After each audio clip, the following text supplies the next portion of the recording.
future is a concept. It doesn't exist. As the proverb says, tomorrow never comes. There is no such thing as tomorrow. There never will be, because time is always now. Welcome to the Philosophical Minds Podcast, the podcast about the stuff we wonder about. And other things.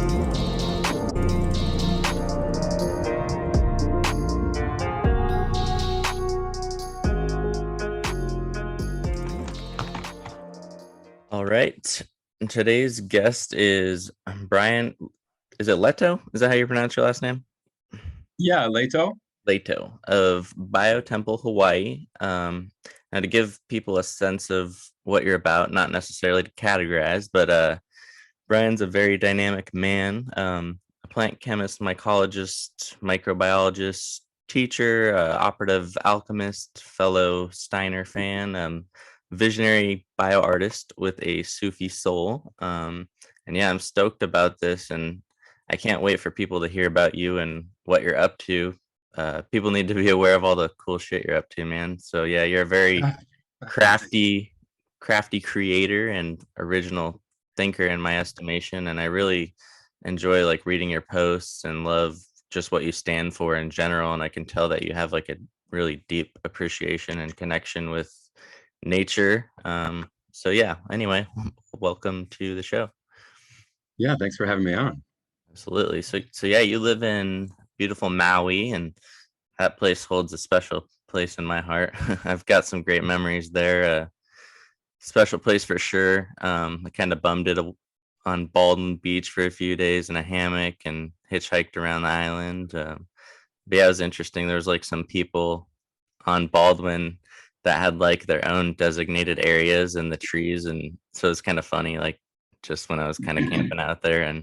But yeah, anyway, so you've got a really cool lab workspace out there, and on top of that, you do like a lot of stuff. Like you're making like mosaic pieces, wood carving, jewelry.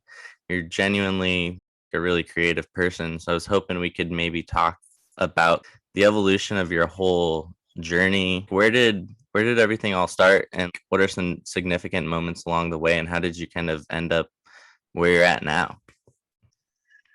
Yeah, so I grew up on a farm in southeastern Michigan, really close to Ann Arbor. And it had been a family farm that my great grandparents had bought in the early 1900s. And as a kid, I was able to spend a lot of time out in nature, but there was a point when I started to have these kind of visionary experiences as a child, and I would start to do things like dig big holes in the back fields, and then I'd take a sheet of plywood and cover it with dirt, and get in the hole and slide the plywood over, and I would sit and meditate in there for quite a while.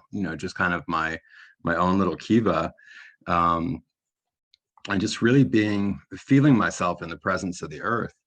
And so I did that quite a lot, and I think that was actually a really formative experience for me as a young person. I also had experiences. One morning, I was a small child, and I had this voice that said, "Get up and run out to the cornfields."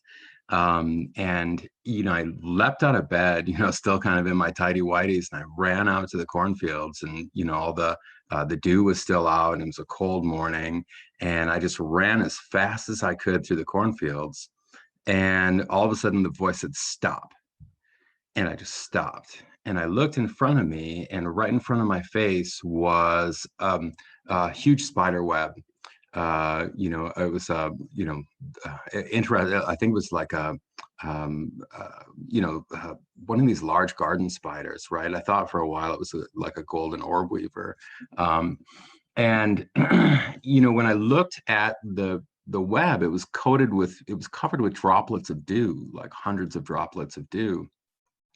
And when I looked into the dew, I could see the whole cornfield in every single drop of dew. Later I found out that this is a thing called Indra's pearls.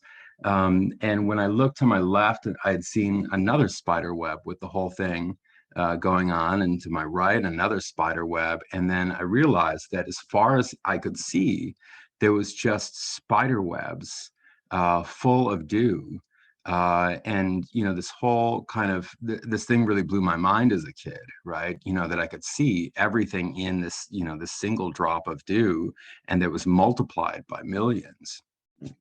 And so, the early experiences like that really shaped my worldview. And it wasn't really very satisfying, to like being in school. I was a good student and everything, but none of that stuff seemed to mean anything to me compared to what I could really reach just from my own exploration. And so I was always really an independent and creative learner. So yeah, I mean, that really set me on the path, and just the just the conversations with people. I've never had to pay tens of thousands of dollars for a course to open my third eye or anything like that. Like I really, I'm a really big believer that if your heart is in earnest on the path, that the teachers show up, and they always have. Sometimes it, like, right at a moment of deep despair, when I really was praying for someone to come into my life that could offer me something meaningful, but they show up. And so that's always been a kind of guiding theme as I've walked this path in life.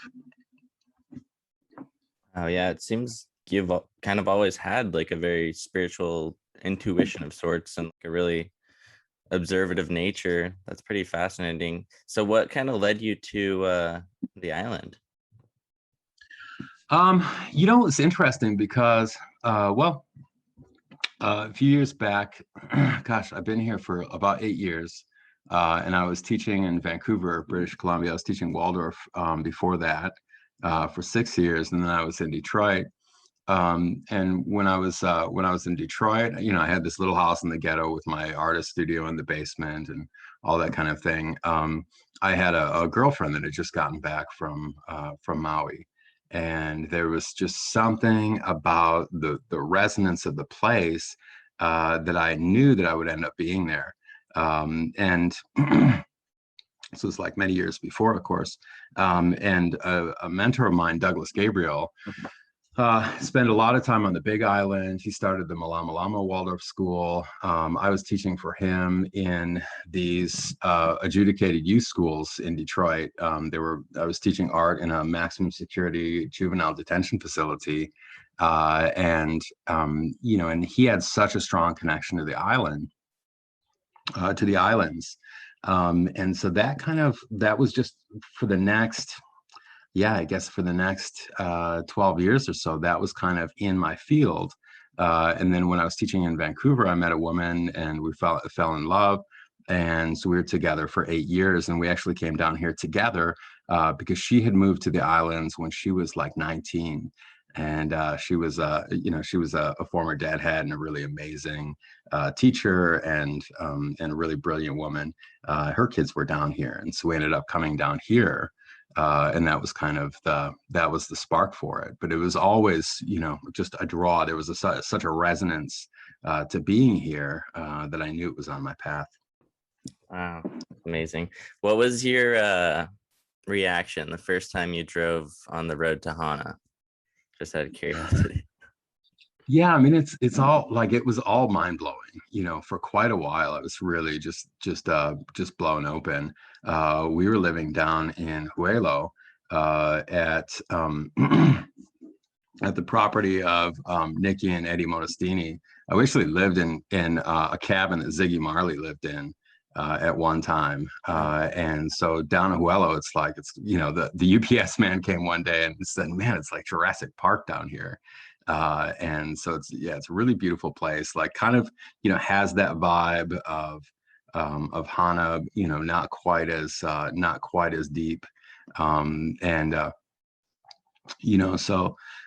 Just being there, like I would wake up in the morning, and I would feel Haumea kind of over my body. And, her breath was like, it wasn't like I was breathing, but it was like she was breathing my breath, right?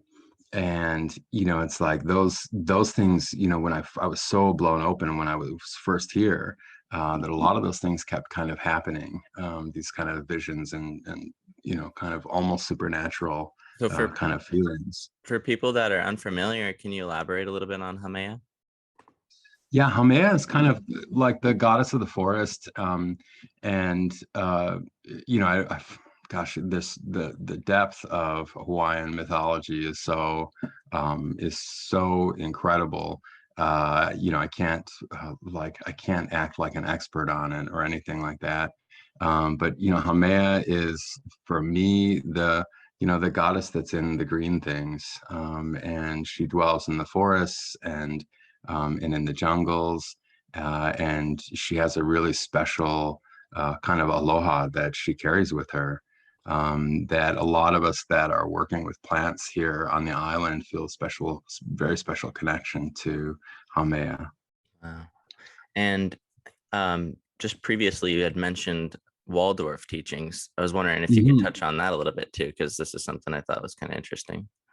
Yeah, I was a Waldorf teacher for almost 20 years. Yeah, I started in Detroit. I started with a guy named Bart Eddy. There was a group of Waldorf teachers that started this really interesting charter school in inner city Detroit. Working with working with inner city youth, and it was called Detroit Community High School. And Bart was really quite a visionary. He was a voracious reader of Rudolf Steiner, and had just this like real sprightly, or has, that he's still alive, has this really sprightly energy. And we started working with doing work with the elemental beings, and this kind of thing with these earth healing gardens. And this was all connected to the school. And the school was really pretty wonderful place. We had I started teaching woodworking there, and they hired me because they knew that I was an artist, and that I was really into like Carl Jung and just starting to get into Steiner's work. And when Bart and I met, we just really hit it off. And he pretty much, like I would go in and teach, and then we would kind of review everything, and he would explain to me from a spiritual perspective everything that was going on with my students. And so I'd get this kind of mentoring every single day. And it was really incredible because the whole thing started to really open my eyes to people, and to what people's needs were as an educator in a really different way. And so that was really where I cut my teeth in education, and then went on to be, teach with Doug Gabriel, who was the principal of all these adjudicated youth schools. He also had an academy called Oasis Academy, that was like a really successful Waldorf-inspired charter school in Michigan.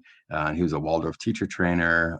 He wrote a number of books, one of which is called The Gospel of Sophia, which is just really interesting, just all about the divine feminine as manifest in Sophia and those kinds of things. And so we were, yeah. So anyway, we would be teaching, and I'd be teaching in this prison, and I'd have to go through 22 locked doors to get to my art room. And so it was a really intense experience. And then I'd kind of like sneak out and go hang out with Doug and talk with Doug about all this crazy stuff. Wow, And 22 locked doors. That's crazy.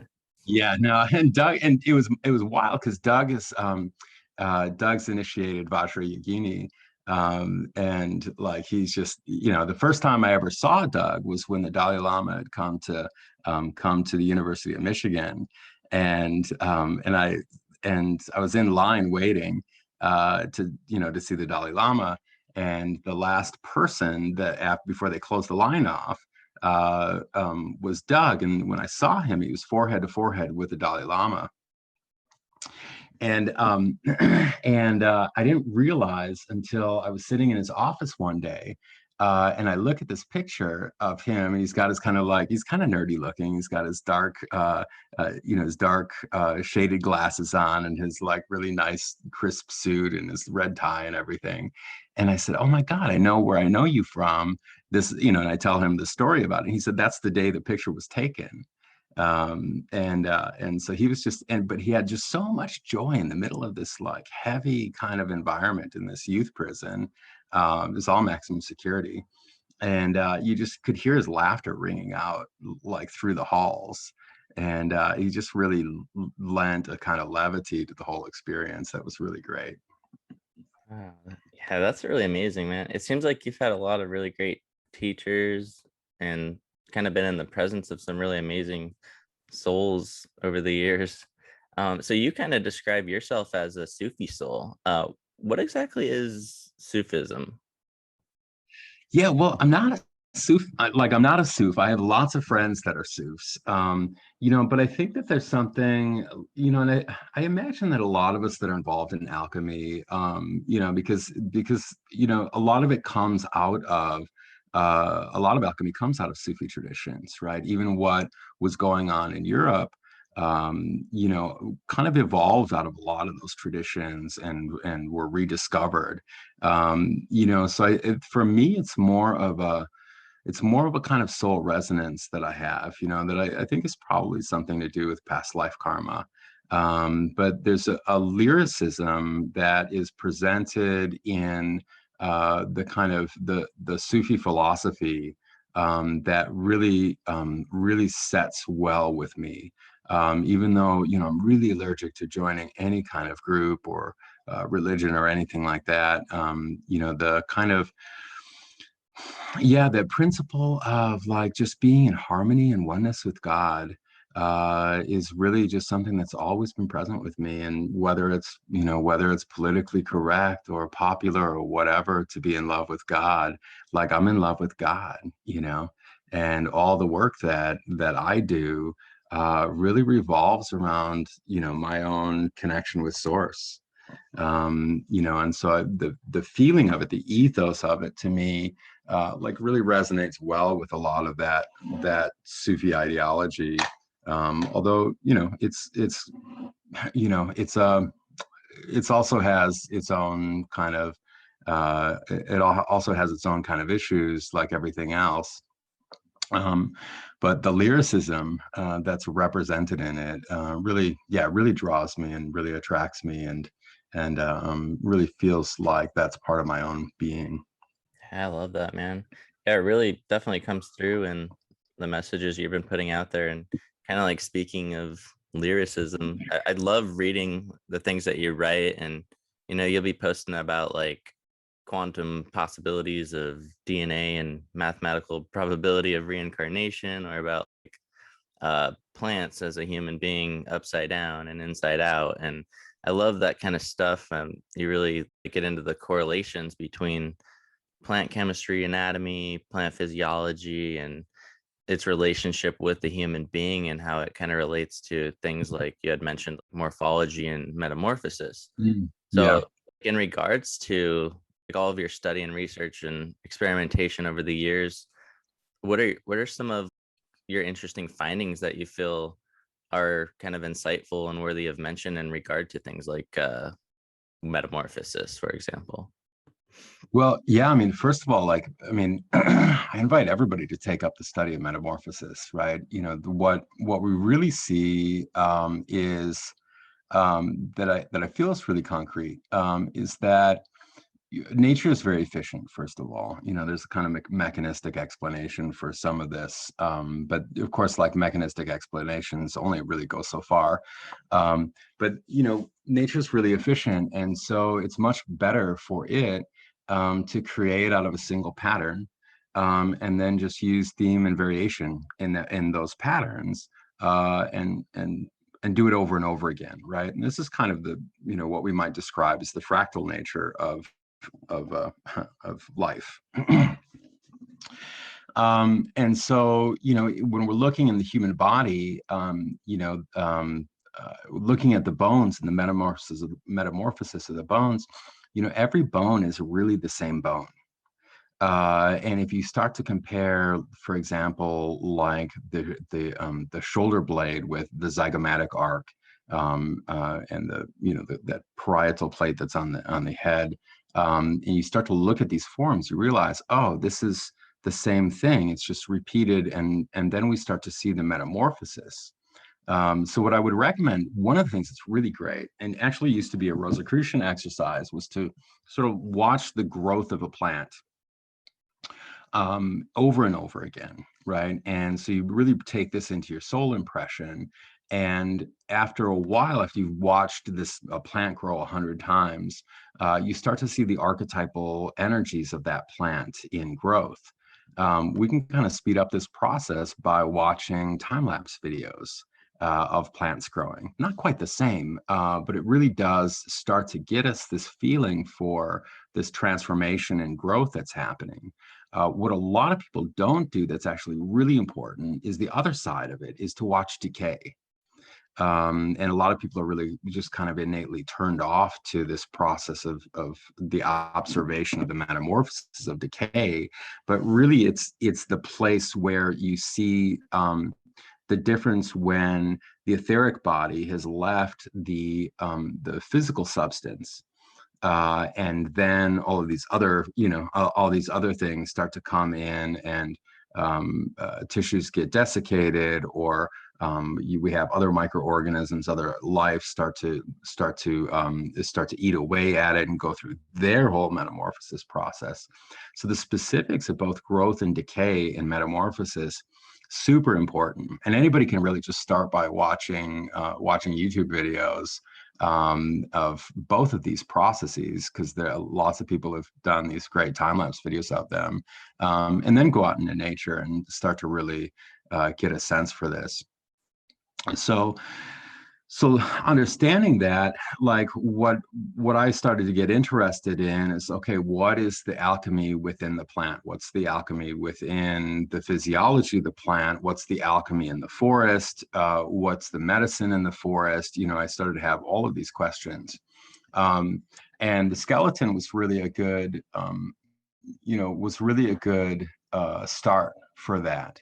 And when I was looking at I had a real skeleton in Vancouver, and the holes where the teeth are in the jaw, if you looked into the spine, into the front of the vertebrae, you could actually see those holes recapitulated in the live skeleton. Of course, they're not there in a plastic one, because that's just kind of erased. Not for any conspiracy, just because that's probably just not considered important. And so the holes in the teeth start to be recapitulated in the spine, but then kind of dissolve and lose form. And so just looking at how one thing transforms into another is huge. And so also looking at these kind of biosynthetic pathways, when we're working in the lab, we often are working with these four basic categories of medicinal plant compounds. And they really are, they really come out of these biosynthetic pathways. And the biosynthetic pathways are the pathways within a plant that create what are called secondary metabolites. Secondary metabolites are really kind of the astral energies of the plants, you could say. Primary metabolites are mostly concerned with the things that a plant needs just to maintain its etheric form. So things like fats, sugars, starches, proteins, amino acids, like really all the stuff you use for cooking or for baking, those are all primary metabolites. And that's so the plant can really maintain its own body. But the secondary metabolites are largely in the plant's response to the environment, right? And so this is what we would call the astral, right? The connection between all of the organisms and all of the communication that's happening in the forest. We call this astral because, in a similar way to how we look at constellations, as a configuration of stars. and the energies between them, right? Steiner talks a lot about that as kind of like desire being carried on the astral, which is true, but there's actually a lot of information being carried on the astral.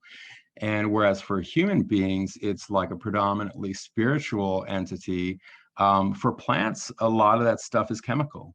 And that's where we get a lot of our plant medicines, these secondary metabolites. And that's why when we go out and look in the environment, we can actually start to see the medicine in the environment, because we can start to see pathologies in the environment, these kind of one-sided conditions. It's like if we go into the forest and it's really damp and mucky, and there's a plant that's growing there, that's really thriving, that plant probably has secondary metabolites in it that are really resistant to things like bacteria or fungus and those kinds of things. And so we start to get a lay of the landscape just by looking. If we go down to the ocean where we have this like really extreme salt condition, that's the one-sided condition. Most of those plants are real heavy with mucopolysaccharides and fatty acids and mucopolysaccharides, so that they can maintain moisture in response to that salt environment. A lot of them have salt within themselves because they're maintaining homeostasis within the environment. And so they're very mineral rich, and they have a lot of those like really wonderful cell salts. So that's a lot of the work, that we've been doing is kind of developing this deeper relationship to the plants this way.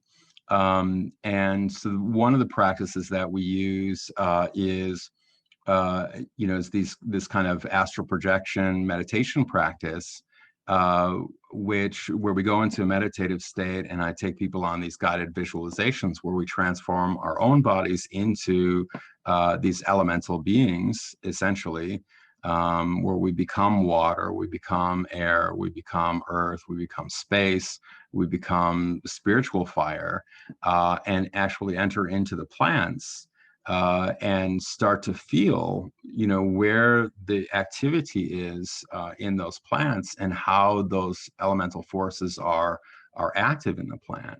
And you can imagine when you like open your eyes, you just don't see the forest the same way anymore after you've done something like this.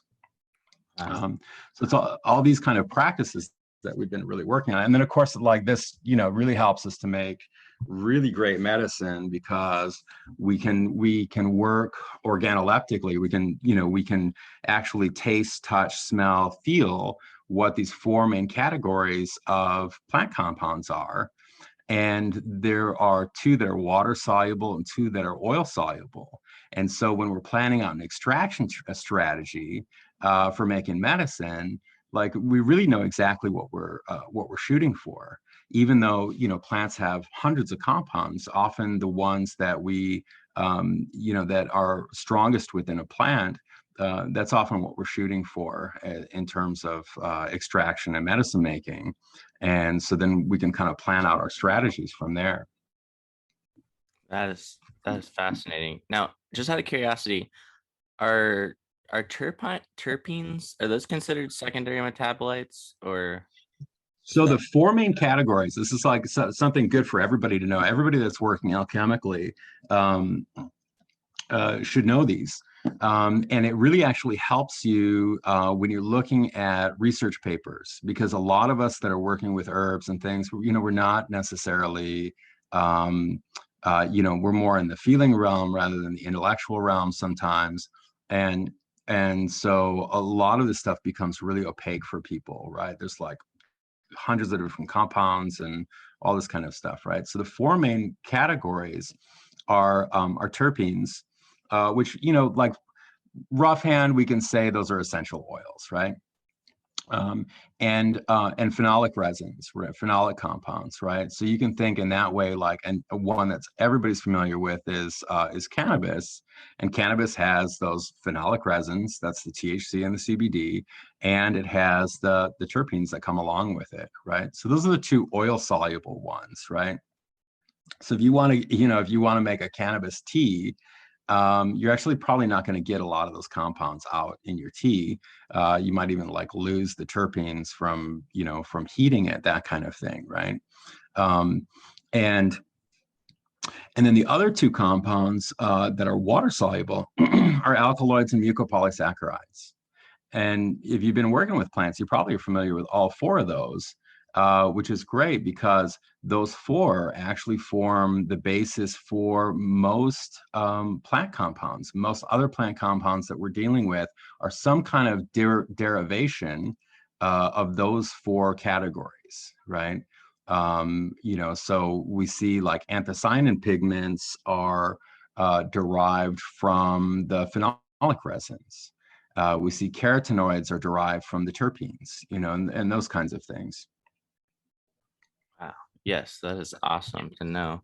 So, and also you said in a post, and this might be related, I'm not sure, but you're talking about like distilling mixtures and then fractions coming over the temperature plateaus and each of them having a unique profile and concentration of plant compounds. So I was wondering, when you say mixtures, are you talking about something like a water or alcohol extract? And then have you found any like patterns to what fraction contains what particular kinds of compounds or anything like that?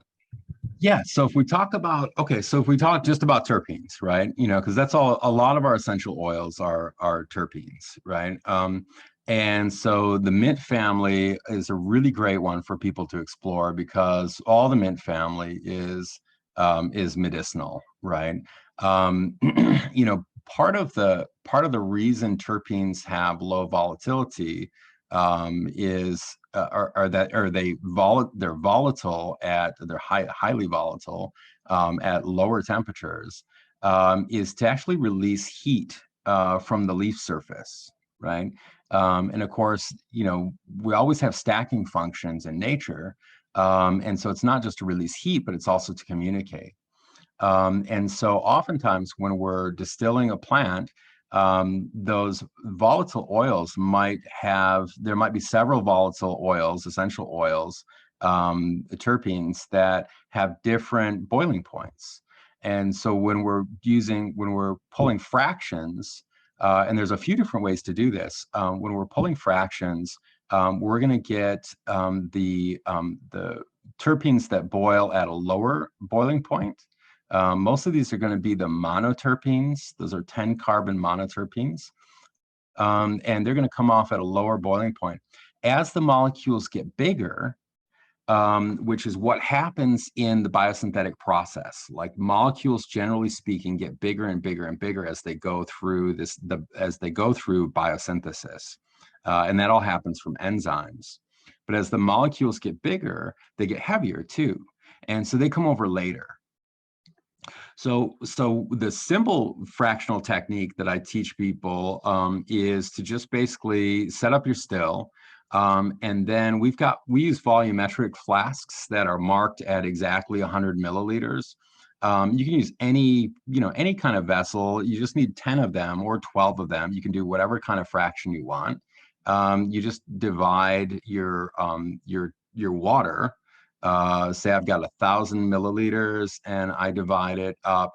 We'll do 100 milliliter fractions. And so that's 10 fractions, right? And so the stuff that comes over first is going to be the lighter boiling compounds or the lower boiling compounds. And then they get heavier and heavier as they go. So you probably will get what are called sesquiterpenes at the end of your 10th fraction. And you'll get lighter boiling compounds that are the monoterpene alcohols. Those come off in the earlier part, right? Some things like the diterpenes, which have 20 carbons, they won't come off at all. You'll actually have to do those under a vacuum in order to get those to come off, right? So what you do is when you set up your still, is you just set up your still. When the first drops come through, you have your flask and you let that fill up to 100 milliliters. You go to the next flask, you let that fill up to 100 milliliters and you number them, right? Now, here's the cool thing about this is that instead of just running your still like straight shot, a lot of your compounds are going to come out in your first 3 fractions, right? Because those are going to be your monoterpenes, right? So if you want to have a more concentrated hydrosol, you can just say, well, I'm going to do lavender, and I'm going to pull out that linalool, and it's going to just be in the first 3 fractions, right? And I'm going to get a little bit in the other ones, but I'm just actually going to set those aside, right? I want the most concentrated, most potent hydrosol I can get. And then you can just use those. Now, some of the kind of dank notes, you'll get these kind of dank notes that are often called the tails, and those come later in the fractions. Now, sometimes you might want a little bit of that dank note in there. So you can use those fractions kind of like a painter uses a palette. And you can, take a little bit of, be like, oh, I want to earth this down. It's like, I feel it's too high note. I want to find something in these fractions that, kind of like brings it back to earth a little bit. And so you go through and you smell, okay, this one's pretty dank, and I'm going to take this little dank fraction. Traditionally in alchemy, that's often called the phlegma, right? And we're trying to oftentimes get that out, but we can use some of it to our advantage, and put that back into the hydrosol. So there's a lot of ways that a lot of things that you'll creatively do with it. It just allows you to have more control over the process. Oh my gosh. Wow. Yeah. Does that make sense? I just love this. It's what you can learn from like fractional distillations, and it just seems like endless how you can kind of like bring the art of alchemy into it. It kind of reminds me, you talking about that kind of reminds me of like the Archaeus of water. Are you familiar with that? Is that, can you say more about it? Yeah, it's so from what I understand, it's kind of like you collect either dew or rainwater, and then you do a fractional distillation. So you would divide it into its 4 fractions that each represent fire, earth, water, and air. And then you can further divide those into the 3 principles. And then you have, after you have your water originally that you're collecting, I think you let it sit and kind of ferment for about a month, or it kind of is up to the individual of how long they want to do that, but it leaves and creates kind of like what's called a gur inside of the mason jar or glass vessel that you have it stored in. And then so you set that gur aside, and once you do all your fractional distillations, you can then you can use these different fractions, and in combining them in specific ways, you can grow particular, say you could grow like vegetative life, or you can grow things that would be associated with a different realm. So I was talking to Bartlett about it, and he was saying that he had done this, and he was staying somewhere, I think he said it was like negative 30 something degrees. I was just going to mention that, because I think that's in one of his books, and I remember that when he's talking about the fire portion freezing last. So it's fascinating because you said that. So the fire, it remained liquid, and then like the air, it exploded. So it kind of just illustrates the validity of philosophically and something happening physically that lends credence to this whole process. I'm trying to get some people, and I want to do this myself too. I want to actually demonstrate this and film it and document it, because I think it would really blow people's minds and give them just like a really deep like appreciation for this, because it's really fascinating to me.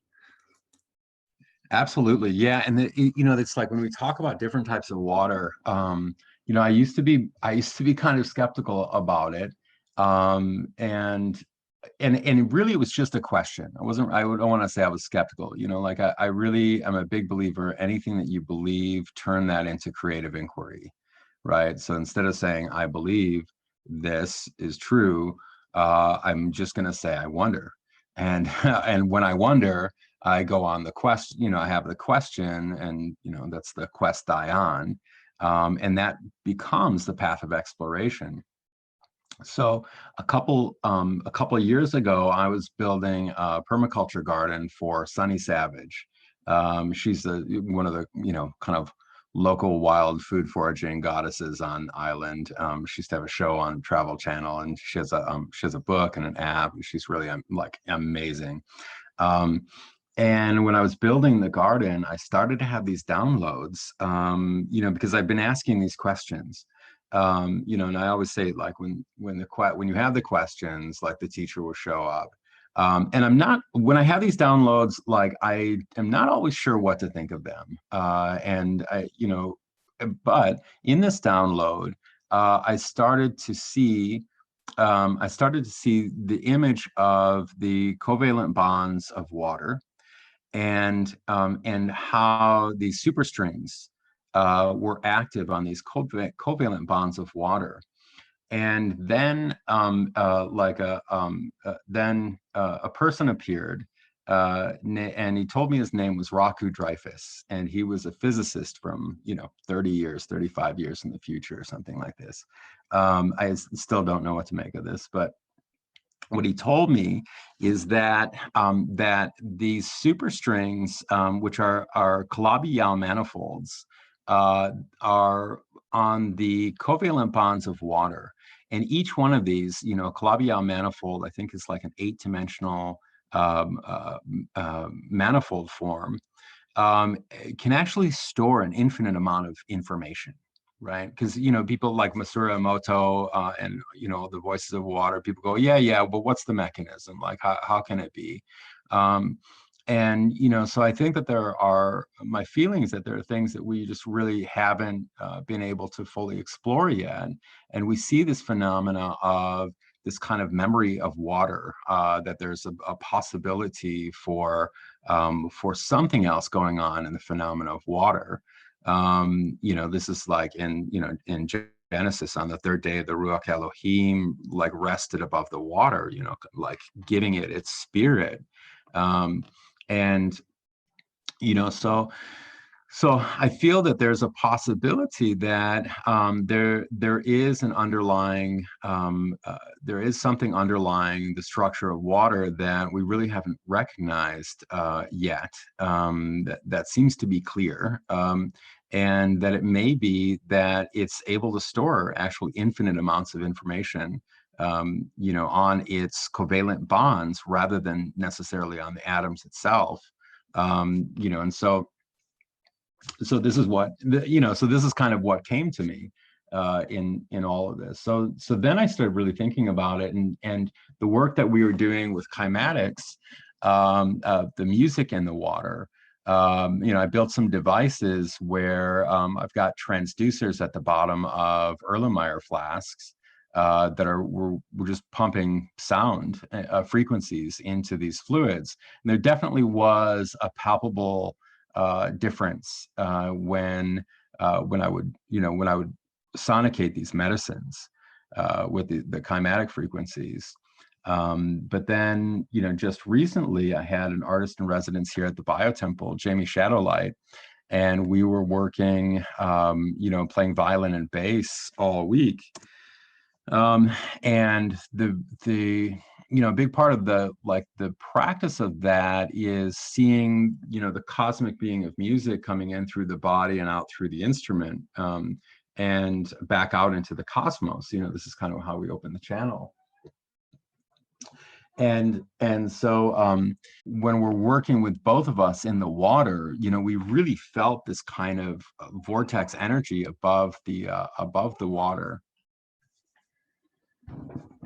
All right, just got back from a little break. And so I think we left off kind of talking a little bit about the fascinating properties of water, and you're getting really deep into like the macro of water and kind of like a sort of download or vision of communication type thing that you had. And yeah, like the more I learn about water, it just goes deeper and deeper. And I actually had interviewed a guy named Gerald Pollock at one point. He's kind of known for his work with what's called the fourth phase of water. And Oh yeah. properties like of that. It's kind of like in relation to like a gelatinous aspect called the exclusion zone, I think.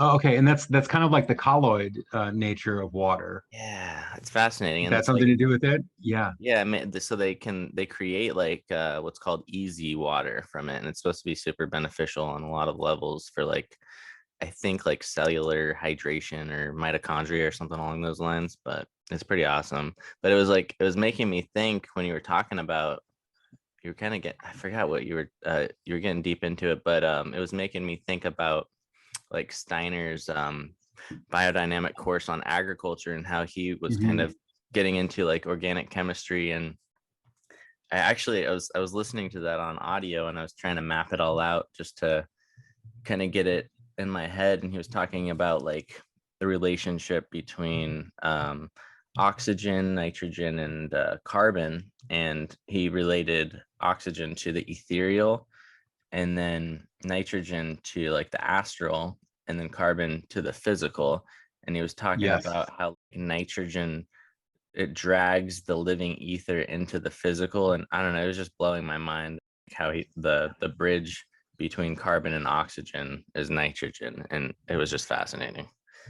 Yeah, yeah. So yeah, it's wild to think, like when it's so interesting because, at the time that he was delving into all of this stuff, it was around the same time that I think, Annie Besant and Charles Ledbetter were doing this work with clairvoyant chemistry, and they were able to clairvoyantly determine the number of electrons in uranium. I believe it was. It's been a while since I looked at that text.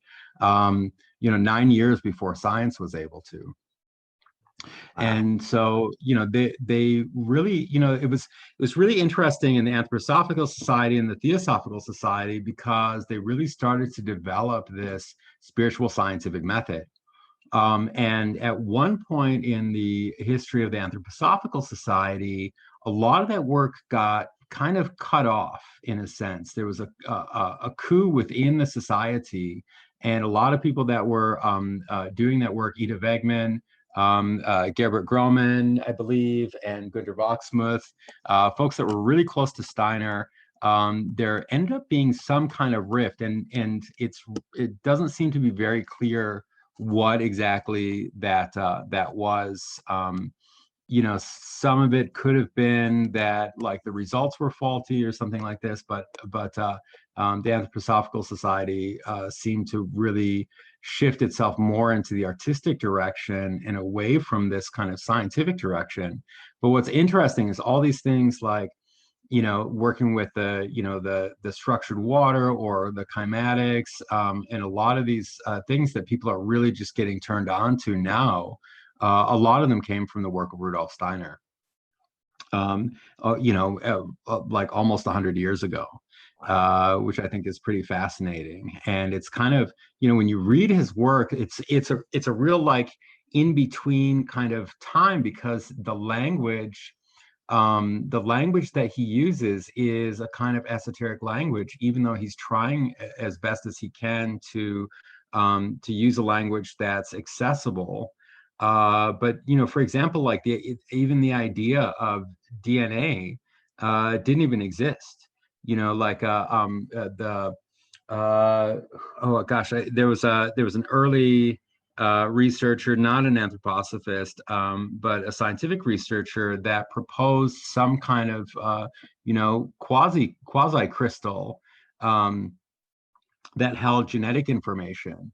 And this is, I guess, probably in the 30s. And the way it's described sounds very mystical.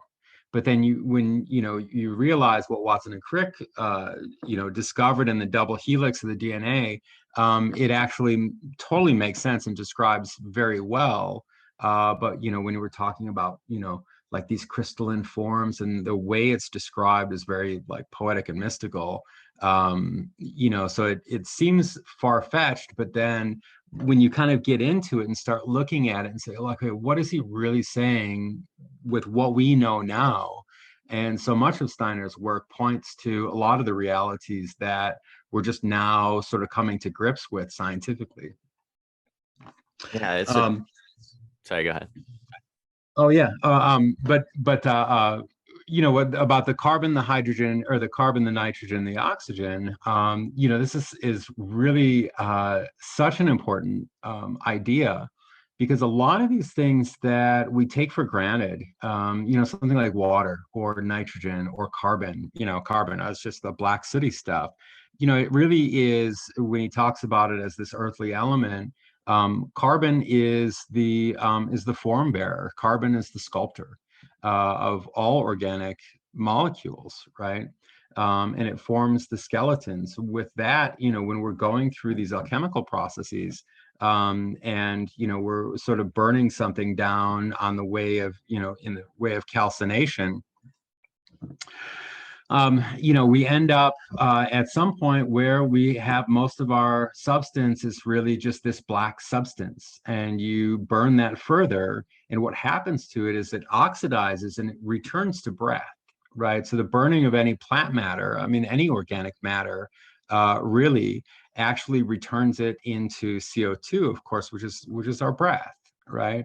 And so I like to tell people, you know, plants don't grow out of the ground predominantly. Plants grow out of light and air. They're manifestations of light and air, because when we go through that photosynthetic process, the photosynthetic process is using light and carbon dioxide to build sugars, and then to build cellulose, and kind of everything else comes out of that.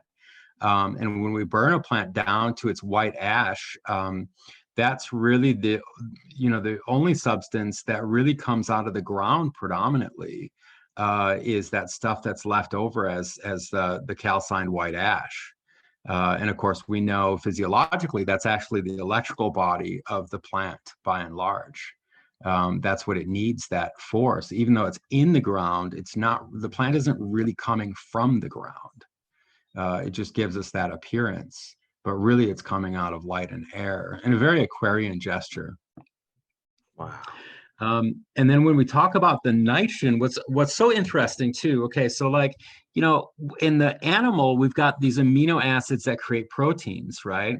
And the amino acids create proteins, and then in our body, of course, that turns into muscle, right? So that amino acid, which an amino acid, its characteristic, or like one of the defining characteristics is that it's nitrogen bearing, right? And it's very difficult for nitrogen to come into physical substance because it is so inert, because it has this triple bond that like really binds it tightly to itself, right? And that's why nitrogen fixation is so important. But in the animal, we have this nitrogen process of amino acids creating proteins that's related to our fight and flight response, right? You know, it's like our ability to hunt, to fight, to flee, like all those things that a plant can't do. That is related to the astral body, right? It's that because the astral body again is our body of connection between all other things. And so if I'm hungry and I go to, you know, like run after something and kill it and gnaw it, you know, that's all very astral activity, right? Now a plant can't do that. A plant doesn't really have this ability to fight or flight, but it still has, of course, because we have a common ancestor a billion years ago between plants and fungi and human beings, that plant, because it can't go into fight or flight, does something very different, and it creates alkaloids. It uses those amino acids as precursors for all the alkaloids, and the phenolic resins and things. So all of these compounds become the defense system of the plant, right? And it relates to the way that a plant relates to its environment, and that's again why we can find medicine in these plants, is because those are the things that the plant is using to keep itself in homeostasis with its environment. So that's really important, this idea of like the nitrogen being connected to the astral realm, right? And so in our atmosphere, even you can look at the amount of nitrogen. Nobody pays any attention to nitrogen, right? Like nobody pays any attention to carbon. It's like the basis of every living molecule known to exist. And then nitrogen is it's just an inert gas in the environment, right? So people pay attention to it for nitrogen fixation for plants and things. But the way that we speak and the tone of our voice, everything, the ability for our atmosphere to provide homeostasis. If our atmosphere was just carbon dioxide, or just oxygen, we would have very, very different environments. If it was mostly carbon dioxide, we'd kind of look like Venus, right? The planet Venus. Maybe Mars was like very, very oxygen rich, and all that oxygen gets bound up into the material iron substance of Mars, and so on and so forth. So those may actually represent the polarities of that. And of course, the oxygen is all related to this fire process, because burning is always an oxidation event, where things are bonding to this oxygen, and so at a slow level that becomes our metabolism, right? Our metabolism is a kind of slow spiritual fire, in essence. And plants, and obviously plants and human beings have a kind of polarity in that. We breathe in the oxygen, they breathe out the oxygen. We breathe out the carbon dioxide, they breathe in the carbon dioxide, and actually form their bodies out of the carbon dioxide. Yeah, I mean, this stuff, I love it so much. And it's funny, when I was researching it, I actually wrote like a whole poem about nitrogen. Good for you. Who would have Yeah, thought, good. But yeah, it's hilarious, but it's just fascinating.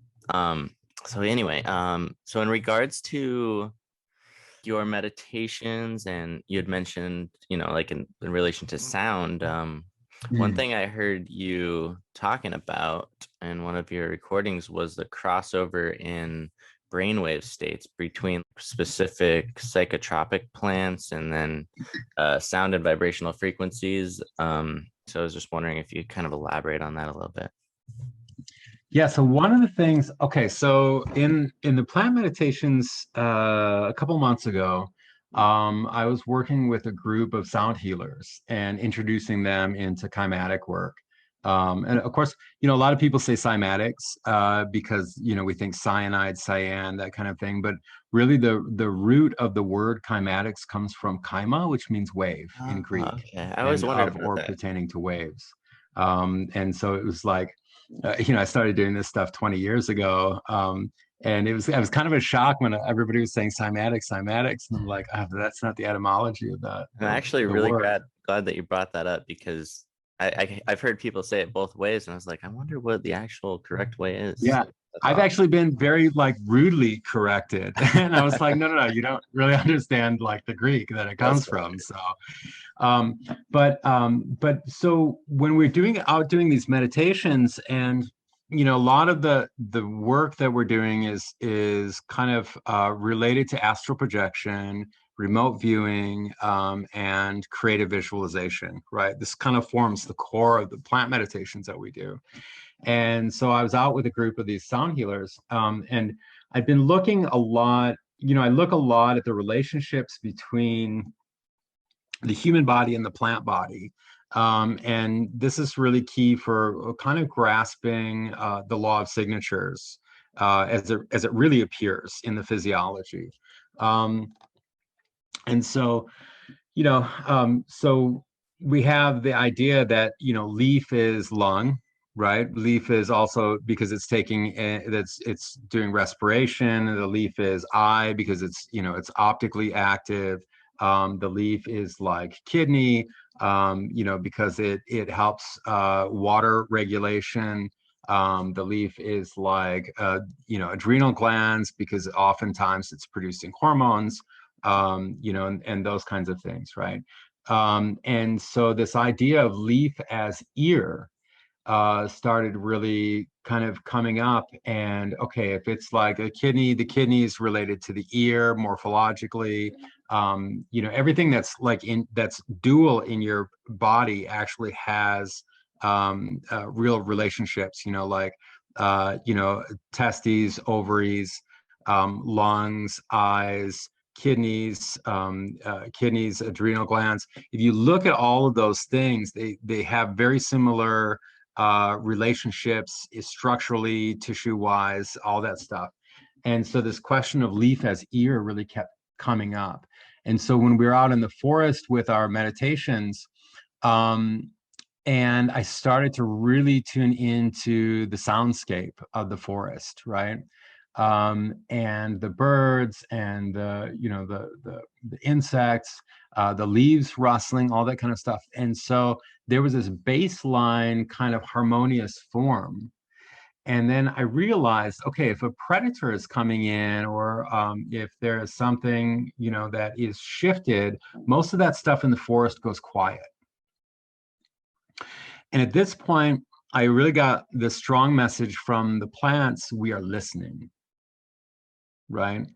And it never really occurred to me in this way before, but the leaf is really an ear.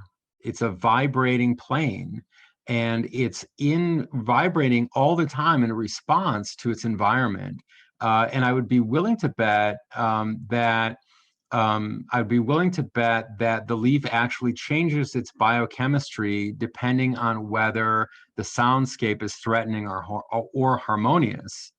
And in fact, the next day, something came up on my computer about a research study on plant growth in areas where there was a large amount of like industrial noise, and how that it was actually disrupting plant growth.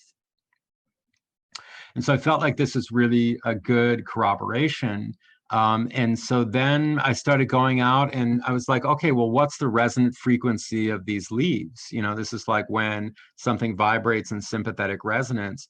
And so I just started walking up to, and I was thought of all these like technical, complicated ways to measure this with, you know, with like some piezo transducers and all this kind of thing.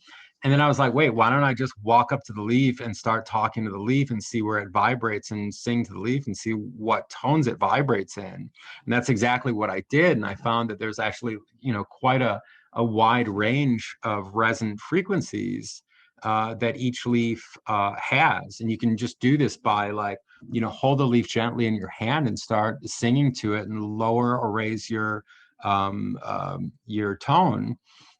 Start talking to it, and you'll feel these moments where the leaf is really starting to vibrate.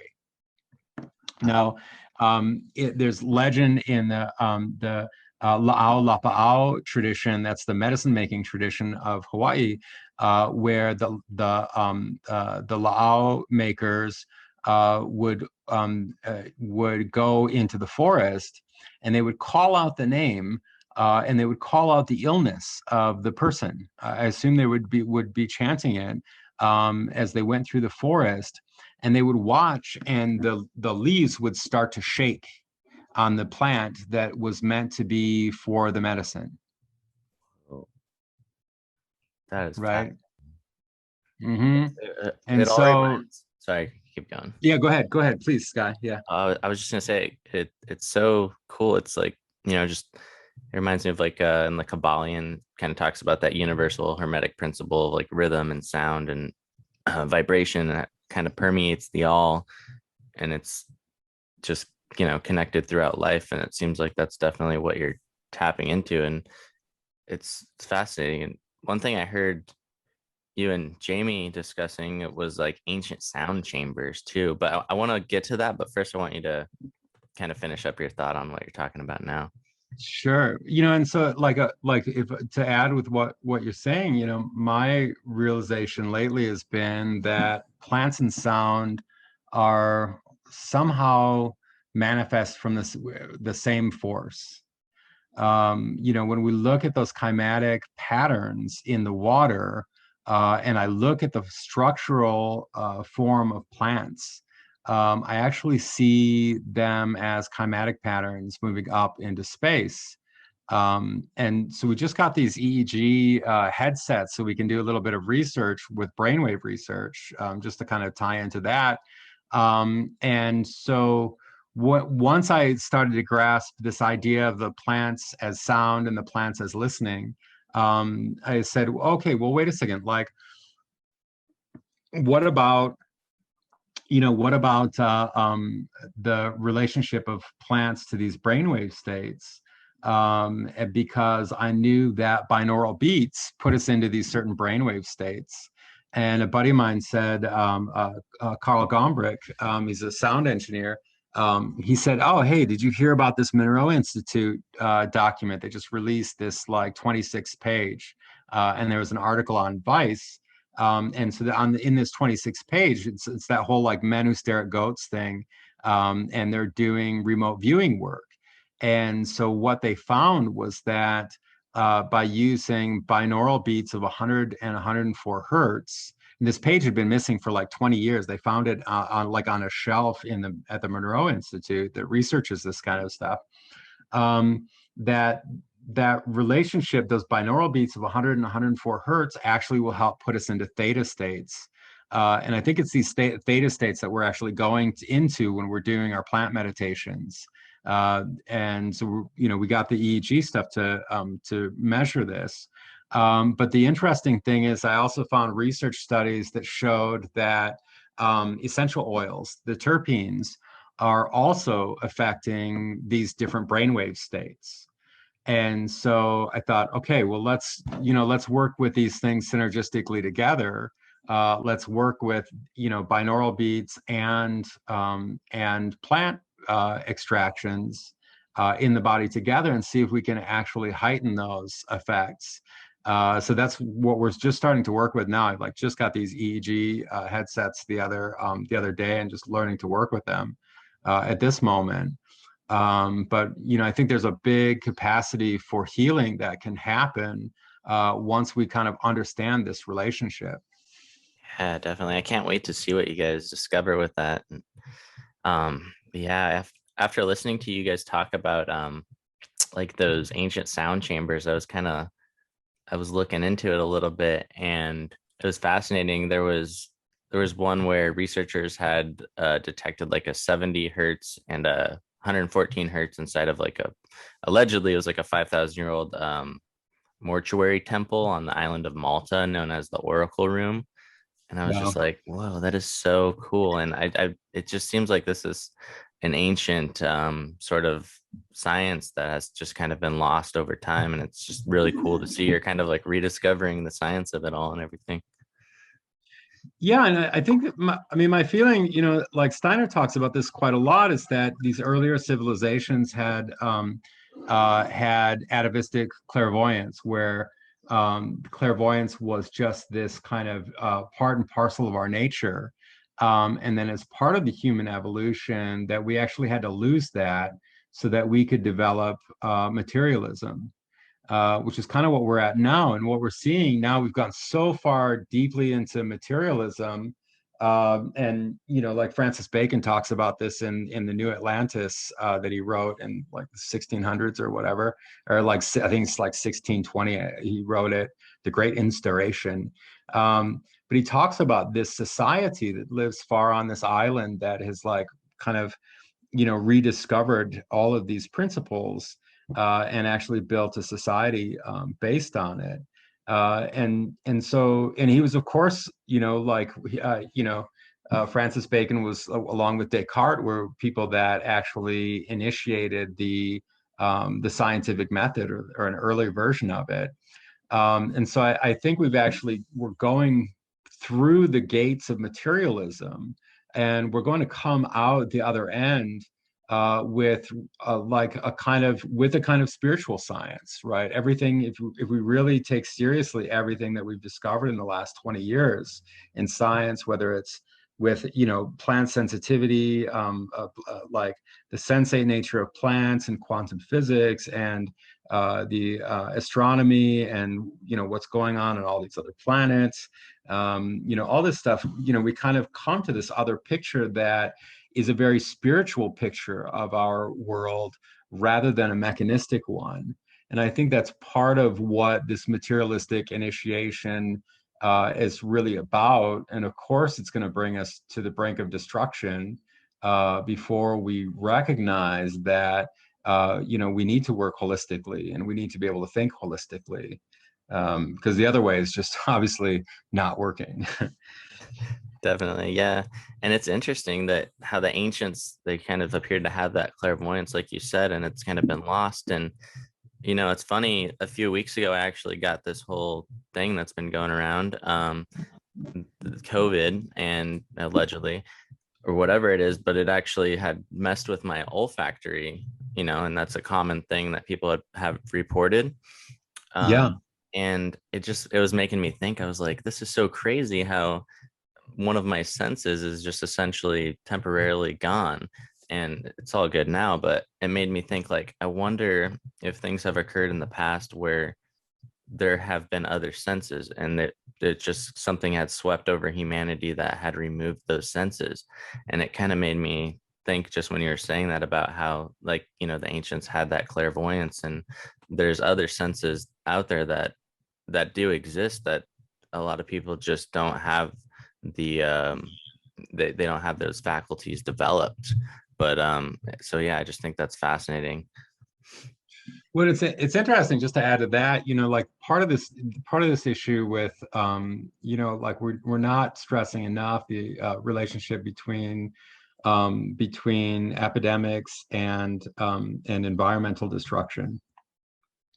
Because and there's been a reasonable amount of research done on it, that shows that when you have like massive amounts of environmental destruction, you've got pathogens like hanging out in the forest.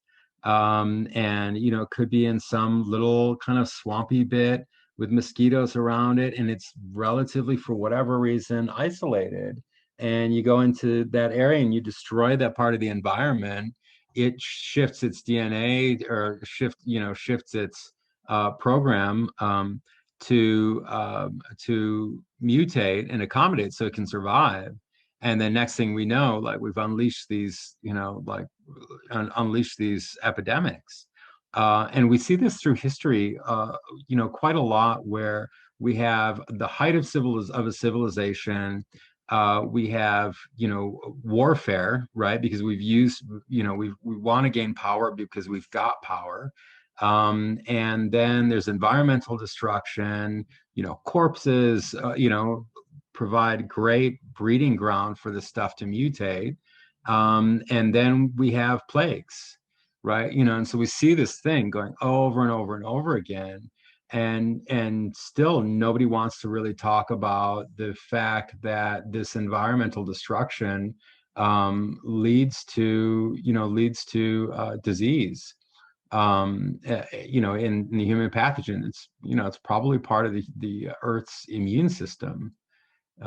There's a little place in Eau Valley that, man, you go in there and it's like nothing grows in there. It's like a dark entity, and it's just this kind of like black slime that's covering all of the rock surfaces of the walls. And how lush Hawaii is. This is in this spot, like nothing grows in there, and you walk in there and you feel like there's some kind of intelligence in there. And if a place like that got destroyed, and that intelligence has to mutate in order to survive, you never know what can happen, right? And so, yeah, so I think this is kind of an important aspect that needs to be more openly spoken about. Absolutely. And definitely, like, the electromagnetic influences and the way that they could be manipulating chemistry on very microscopic levels in the environment. Absolutely. Kind of like you're alluding. Absolutely. And that's why I think it's really important and really cool to, at this time that we're in, kind of discuss and bring to light a lot of these like special energetic kind of nodes that seem to be like all over the world, that are sort of protected from these kind of things. You guys had mentioned like the integratron, that's one of those specific locations, and it gets into like the geobiology or like the geomagnetics, these kind of things. My friend Roger Lambert, he's really into. He goes a lot into that, and like the cathedral sites and stuff. So I think that's really cool, and this is something I'm just endlessly in love with learning about, and it's fascinating to learn about the etymological associations with just the word cathedral in general, like in the mysterious medieval culture of like the Abigensians or the Christian The sect of Cathars. Cathari, yeah, and then thinking of how that relates to the cathode, like that receiving of, you know, like lightning or an electrode of like an electrical device, like that's kind of supplies that current. And then Jamie, she even brought up catharsis in relation to a sound healing experience that someone that she knew had, and that things that are cathartic, they involve like that strong emotional release. And it's just interesting, the word in general, and how it has all these different kind of related aspects. Yeah, and it really comes down to, you know, this kind of the you know, when we're in the lab and we're teaching and we're learning about acids and bases, you know, we taste a bunch of different types of fruit acids, and we taste a few different kinds of bases, and you know, they really make you feel differently. And it's, you know, somebody was like, okay, what's an acid, you know, and I go, oh yeah, it's an electron donor, and they're like, yeah, what's that? You know, and then so that doesn't really do a lot. But then if I just actually say, here, taste some acid, this is an acid, this is a base, see how they make you feel differently, then people really grasp what the connection is. And like these connections with language, these connections with form, you know, they're all over the place, and they're oftentimes totally legit. And I think there was a kind of, you know, like people were in touch with the logos in a way at the times when this language was coming up, when that's in a way that really has a kind of truth and demonstrates a real truth behind it. But there are these patterns just everywhere, no matter how deep you look, and that show up, and you know, you don't learn about this stuff in school. Yeah, it's awesome. I think that's something that seems to kind of be coming to fruition. Like it seems, at least in my reality, that there's a lot of people kind of getting back in touch with the logos as you're talking about. And yeah, I love listening to guys like Randall Carlson and what he's working on right now, with the intention of kind of like essentially rekindling ourselves with the cosmos to develop that, like what Tom Joseph Brown would call like a spiritual proprioceptivity. And Nice. it's back to those cathedrals and stuff. It's interesting. He's talking about like the ancients would set their gnomon poles on those specific locations, and these temples or cathedrals or sacred structures all over the world, they would correspond to put particular planetary bodies. So like if you have a particular temple or cathedral or sacred site dedicated to like a sun god, the primary axial orientation of the building will be in correspondence and determined by the sun. And then like if it's dedicated to a lunar god, there will be lines of orientation that are determined by the moon. Like the position of the moon through its succession of maximum and minimum over like I think it was like 18 whatever year cycle, traces the succession of the points on the horizon, and then those horizon points get linked back to the sacred center where the axial orientation is set, from which what I understand in like the cathedrals, generally the what's called the naive, I think.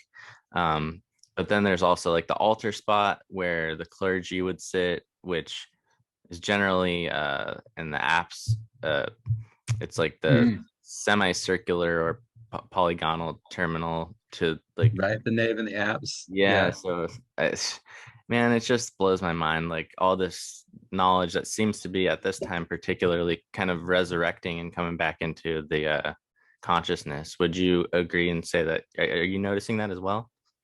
Totally. Yeah. And I kind of, I have a feeling that I have a feeling that a lot of this is kind of reincarnation and karma. I think that there are certain resonances that a lot of us feel with past life kind of memories. And I think that a lot of us that are coming in now that are really attracted to all these things that, it just sort of seems to fit the way our minds are, our soul life is. Probably have past karma at during the times of the Renaissance, when the last big rediscovery of these kinds of things were happening. It's like I mean, the technology that was present at Heliopolis, like 300 to 500 years BC, like I mean, we really didn't develop technology like that again until like really the 1800s. And it certainly wasn't quite as beautiful. Um, so I think that there are times when there's a resurgence of this knowledge. Um, Marcello Ficino, Jocelyn Godwin talks about Marcello Ficino, and how, he, in the I think the late 1400s, kind of like was just able to translate ancient Roman and ancient Greek. And, it's like out of where, right? Where did that come from? Where did he develop those abilities? And then he's, translating Plato and Aristotle and all these and the writings of Julius Caesar. And then that becomes like a big part of the intellectual milieu that the Renaissance came out of. But it's hard to think that, okay, well, it's just some books that people read that caused the Renaissance. I mean, it really was just a kind of spirit that entered into people. And then all of a sudden you have, Leonardo da Vinci and all of these amazing people who are doing these just like head over heels incredible things. So I have a feeling that a lot of that it really comes from these cycles that we go through. And I feel probably a lot of the people that are connected to this work now are going through that again. That is so funny you say that. Your perspective on that it's definitely shared amongst a lot of people that I've communicated with, particularly in like the alchemical community. And yeah, and there's also definitely some people behind the scenes, some quote unquote like hermetic farmers, if you would. A lot of people out there and are really tapped pretty deeply into a lot of these kind of secrets of nature. And it's really cool to just kind of get people's different perspectives. And it's almost as if people are receiving a lot of the same information at the same time and kind of, communicating it with each other. At least that's what I've noticed with a lot of ideas and stuff. Oh yeah, verbatim. I mean, I get that. I mean, Jamie and I had quite a lot of that where we'd start talking in a conversation and there were like, I mean, I tell people I'm not that smart, like that I just listen, right? I think That you're I'm too actually just, humble. I feel like I've often felt like I'm just receiving information. And from who or what, like hasn't always been so clear. But I'll get downloads with very specific language. And then when Jamie came, she was using these very specific phrases that were things that were the same kind of downloads that I was receiving. And this happens a lot with me when I'm start getting into it with people. And so, this idea, like Steiner talks about the realm of Devachan, as this kind of realm of archetypes that we actually tap into and tune into. And I think probably a lot of us are actually developing, probably through the inner work that we're doing to clear the path, also probably with psychotropics. But a lot of us are tapping into this channel as a way of learning and as a way of knowing. And I think that's really exciting. Yeah, definitely. Me too. Yeah, I want to kind of get into some of your crafty, creative constructions, if we can.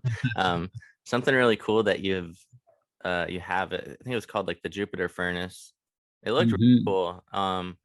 Did you construct this? And then I wanted you to kind of describe it, like for the listeners and what its function is and everything. So it's interesting because so I live on an island, so getting parts for anything is really kind of tedious, right? And so I actually built that for calcining. And it kind of looks like the Ark of the Covenant, but it's mostly just fire brick clad with copper. And I forged the Jupiter seal, a real sign is Jupiter seal, and that's on the top of the furnace. And it's electric and computer controlled and all that kind of stuff. And the coil on it that I gotten from China or whatever just wasn't sufficient for the task. And I've kind of had this whole thing where I've been moving away from using electrical gadgets and things like that in the lab, just slowly because they're really incredibly useful. And instead, I actually haven't been using that. I've been just calcining in my wood stove because I just enjoy the whole process so much.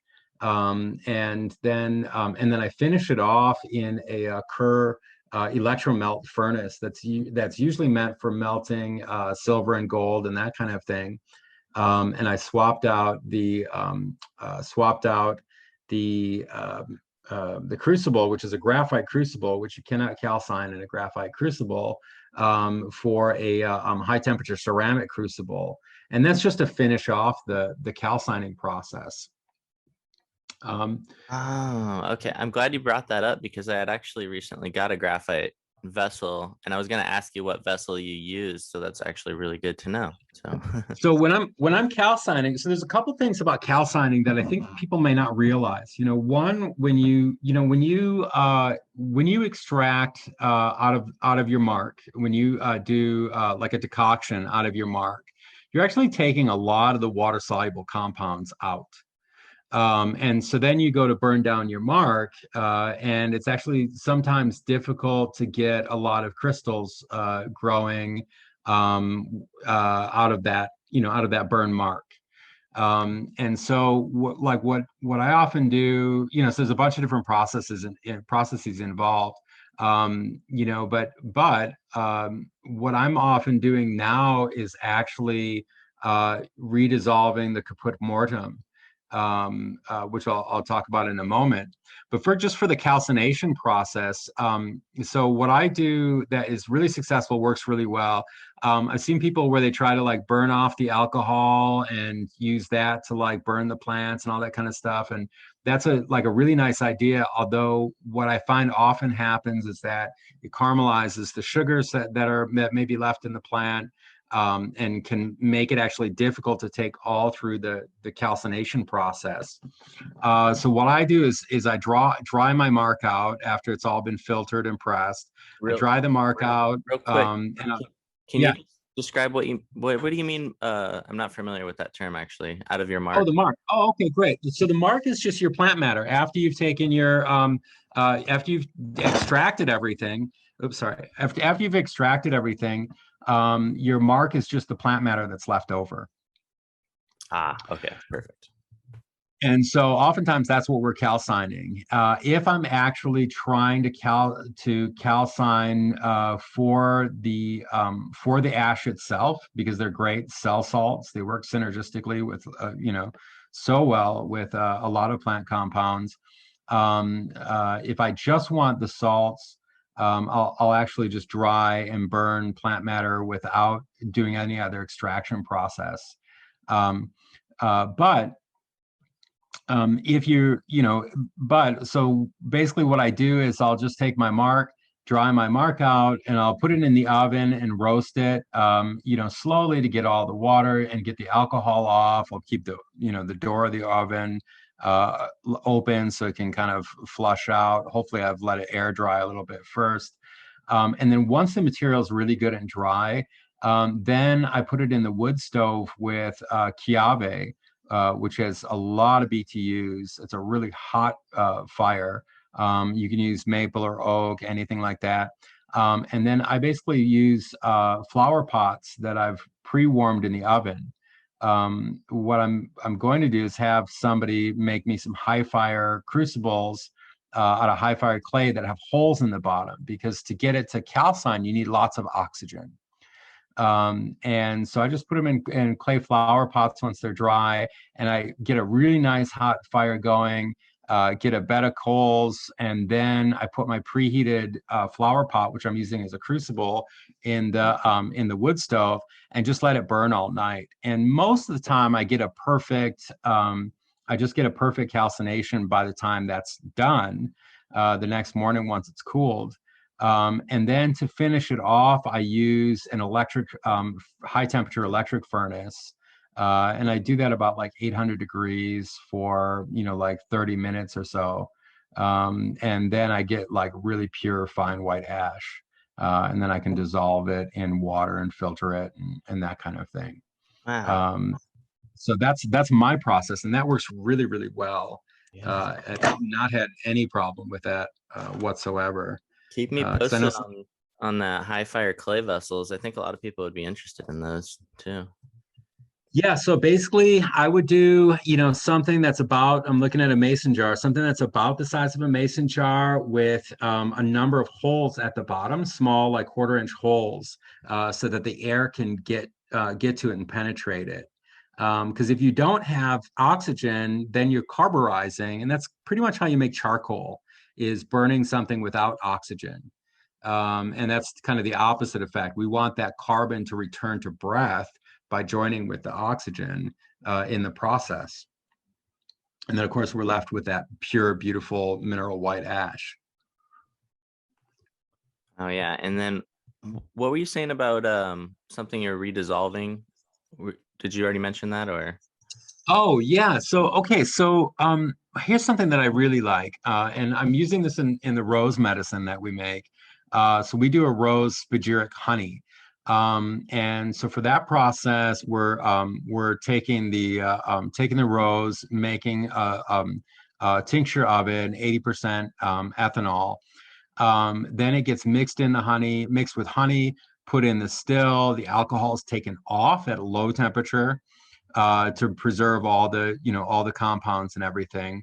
And when I initially use the alcohol, I sharpen it with citric and malic acid.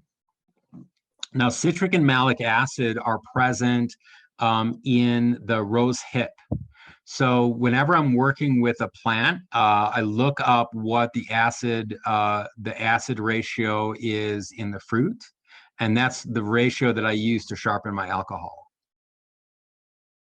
Wow. And that pulls out more the alkaloids and that kind of stuff. Now, the beautiful thing is that so the calcium, that's the caput mortem, is really, calcium is really necessary for electrical communication in the heart.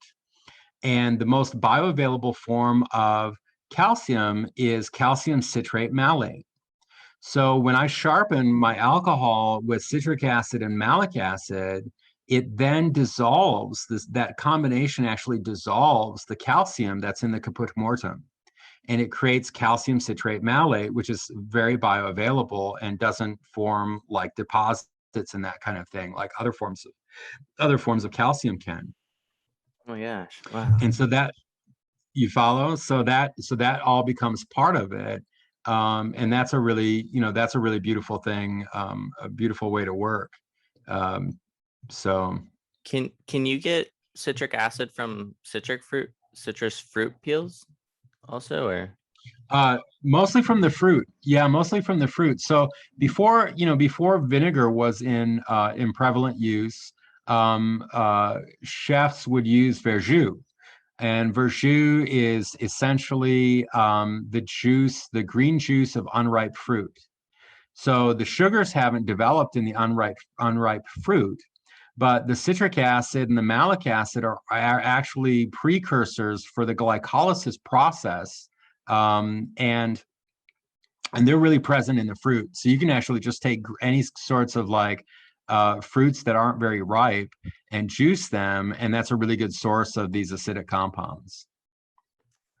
Wow, okay. And now, are you still using that luminar flow hood with the UV?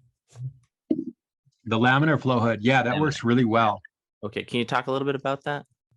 Yeah, so for the mycology work, I didn't want to invest in. I was just starting out, and I didn't want to invest in a big laminar flow hood. And so what I ended up doing is designing a system that was based on a $50 HEPA filter that I could buy on Amazon. And on the inside of it, on the inside of the air chamber, is a UVC light. And then I've got a 660 CFM blower on the top with an activated charcoal pre-filter. And then I made nanoparticle silver. And sprayed the nanoparticle silver onto the filters. So it always has that, that killing ability. And it works really, really well for doing mycology work. I have very little issues with contamination with anything I've done under the flow hood. Outside is a different story. I pretty much live in the jungle, so that becomes difficult at times. That is really cool. All right, I got a few more questions for you. So you have said some things along the lines of, like, when working deeply with plants and herbs, sometimes you don't often need to consume them because it's almost as if you kind of like receive those healing attributes by virtue of really getting to know them. And you're not the first person I've heard say that. I think it was actually David Wolf. I don't know if you're familiar with him. I've heard him say something similar along those lines. But I do find it really fascinating, and it just made me kind of curious. What are some plants that you're working with that you've kind of developed like a really good relationship with and feel like a really strong connection with, or just a great appreciation for in general, that you would like to mention? Man, I lived in Vancouver for years, and the Devil's Club, I've got several, right? Like the Devil's Club is one of those that it's really called to me. And when I was there, and I love the idea, it's not considered a shamanic plant, it's considered a plant shaman, and so it's really one of those powerful plant teachers that I think just being in its presence, it's kind of like being with a guru.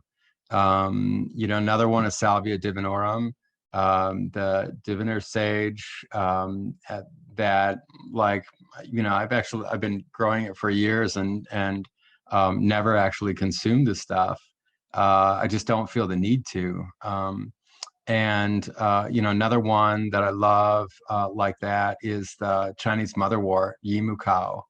It has a really strong, complicated presence. And I think that, because all these things are happening in our soul life, right? Our soul life is kind of defined as our world picturing.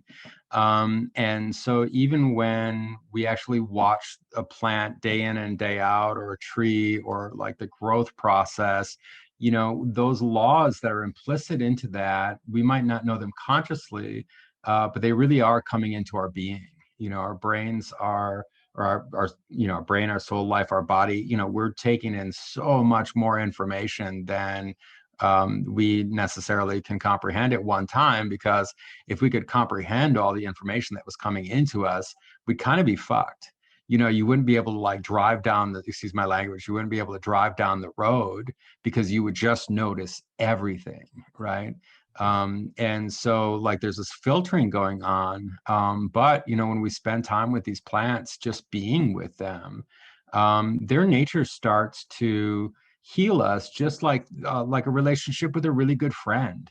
I have really great spiritual friends. As soon as they walk into my life, I'm just a better person because of it. And they be just because of something that they inspire me to, and I don't even know what. And I think plants are the same way.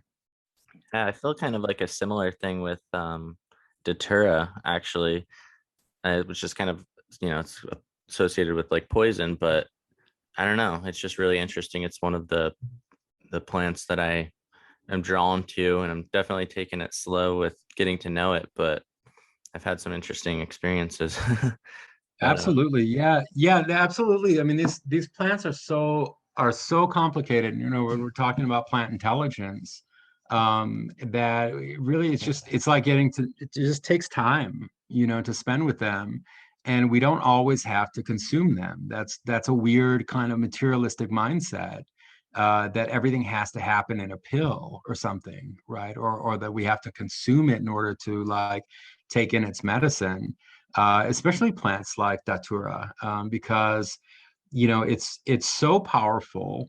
And you know the Solanaceae family is really interesting because you know a lot of those scopolamine and atropine derive from the amino acid ornithine. And what a lot of people don't realize is that along the biosynthetic pathway of the Solanaceae, they often convert at one point into cadaverine and putrescine. And cadaverine and putrescine are the molecules that are responsible for the smell of death. whoa, So think about that. That's our nightshades.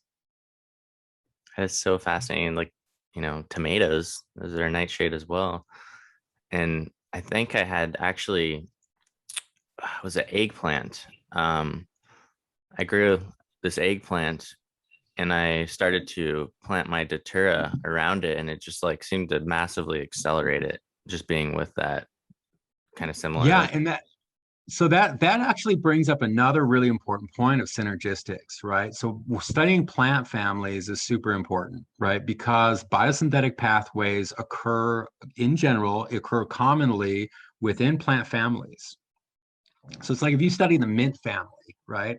They pretty much all have similar biosynthetic pathways and all express themselves differently depending on their environment, right? So, you know, like I said before, the terpenes, a big part of their function is to release heat. But if you have something in the mint family that's actually not in a hot environment, not in a hot Mediterranean environment, that biosynthetic pathway will often not just stop at monoterpenes, but will actually go into sesquiterpenes, diterpenes, and triterpenes. And that's the case with, with Salvia divinorum, which is a cloud forest plant. You don't have any fragrance from that, and it's a member of the mint family. All of its energy has actually gone into creating the triterpenes of salvinorin A. And so another example of that is patchouli. Like patchouli is kind of in a more dank environment, and anybody that's ever smelled a hippie knows that they're pretty dank. but it's because it's a heavier molecule. It actually doesn't need to release that monoterpene, but it still has the same biosynthetic pathway to deal with. That's the mevalonic acid pathway that creates the terpenes. And so it has to do something with it. And so then it turns it into, like sesquiterpenes and diterpenes that are those heavier fragrances, right? oh, yeah, that's so cool. I didn't know that about mint being in a cooler environment, that it instigates those extra compounds. I work with the mint family as well. I got a lot of mint in my backyard here, so that's actually really cool to know. Um, but yeah, so I guess is there any other interesting things that you would just like to put out there or share with the listeners that you find just might be interesting or beneficial, or yeah, just whatever, the floor is yours. Yeah, I think that one of the things that really comes up throughout all this work is the relationship between loving awareness and self-love, right? And in the plants, we're working a lot with these etheric forces about its own growth and then about discovering its relationships to the environment, right? And the legend of Ku is that there was a great famine in ancient Hawaii, and that Ku's wife and children were begging him to do something to feed them. And he said, okay, well, I can do something, but you won't like it. And they said, no, no, no, don't do it, don't do it. And they kept going through this cycle, and finally said, I'm just going to do it. and he thrusts himself up in the air and lands head down in the earth, killing himself, right? And then his wife cries into the earth, and the ulu tree grows from that where his body was. So much, they say that the ulu is the testicles of Ku, right? So again, we have this idea of the plant being the human upside down. But part of the story also is that the plants are existing in a state of self-sacrifice, right? They're really always giving of themselves. And I think this is important to to understand the relationship of loving awareness that's actually happening in the forest, that it's not nature is red in tooth and claw, that there is this, there's collaboration and communication going on within the forest all the time. It's all about relationships. And I think we have a lot to learn from that, in the sense of loving awareness. And of course, the sacrifice of where we also have self-love is super important, because this is like, we also have to maintain our own vehicle, and set boundaries, which is what plants do with their secondary metabolites. They're setting boundaries, and they don't do it in a way that is so strong that they kill themselves. But we have a lot to learn about our own emotional life, just by working in the forest and spending time in the forest, or in nature. And so I just would like to invite people to just do that work and enter into it with those principles of, what is loving awareness and what is self-love, because I think that's part of the healing that we all need right now. Absolutely, man. Yeah, this has been fucking incredible, and you're like the perfect blend of like the scientific and the spiritual. So I always love that. So I definitely appreciate you doing this and sharing like all this amazing information. Where would you point people to find you and then learn more about what you're up to? Yeah, right now I'm pretty low key with things. So we have the Biotemple lab set up on Maui, and we're probably going to be moving to a new location in a couple months, and teaching courses from there. So we're working on that, but people can really just follow at biotemple.hawaii on Instagram. That's kind of been the easiest thing to interface with people. Just if people have questions or anything like that, just feel free to drop me a DM. And if I have time, I can converse. I'm usually pretty busy, but we have a lot of things going on, but that's how I would do it. Alrighty. All right, Bryen. Well, mahalo. Yeah, mahalo nui loa, Sky. Congratulations on your little one and all of that kind of thing. And it's really great to make a connection with you. Absolutely. Thank you, brother. All right. All right. Bye-bye. Thank you for listening to another episode of the Philosophical Minds podcast.